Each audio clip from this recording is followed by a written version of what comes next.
projects used for this hack are the Western Saloon #3, the Grill Master #1, the Western Saloon #1, and the fonts were Juice, ITC, and Andaleas. The week number 51, we're going to do something a little bit different. We're going to do a hack of the week breakdown. So this is going to show you briefly how we laid out the Hickory Herald Smokehouse sign. Here in North America, it's become quite a trend now for people to have either smokehouses or small smokers in their backyard. So this might be a great project or a great layout to use to make your own smoker's sign, or maybe Joe's Smokehouse needs a new sign. So we did this all in VCarve Pro 8. Our job size was 24 by 19 by 1 inch thick, and we used a high resolution. Of course, it's in inches. If we flip over to our modeling tab, we'll show you the project models that we used. We used the rustic sign #4 twice from the Western Saloon #3 project. We used the ribbon and also the country style ribs from the Grill Master #1. And we used the bull skull from the Western Saloon #1 project. All of these models have been merged together and have been sized to fit in to the top 3/4 inches of a 1 inch board. We also created some custom vectors for this. So Hickory Herald Smokehouse, we have the vectors here that we use to distort the smokehouse text in. We also needed an outline for our profile cut. So what we did was we selected all of the border models, and we went and we clicked the create a vector boundary from selected component to get that outline. Let's take a look quickly at our tooling. So our material setup was pretty easy. It was a 1 inch piece, of course. Datum is to the middle.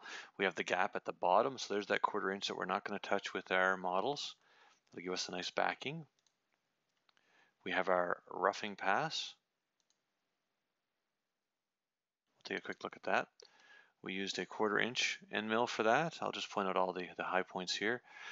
Boundary we used was a 1/4 inch. Our finishing pass, we used the 1/8 inch. We used our model boundary again.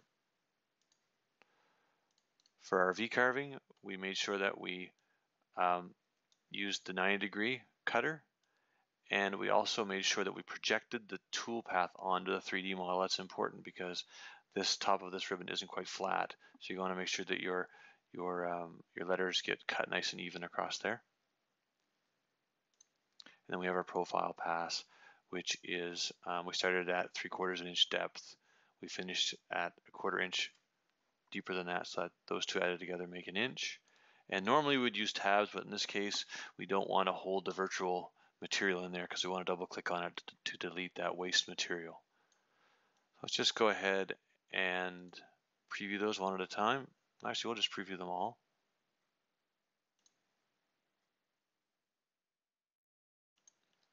There goes a roughing pass. Next will be our finishing pass. Next will be our V carving. And next is our profile. And we can double click this waste material.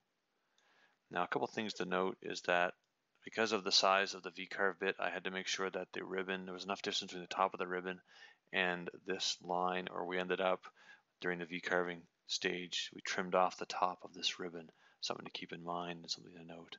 Besides that, it came out pretty great, and I think that Hickory Herald should be quite happy with this new smokehouse sign.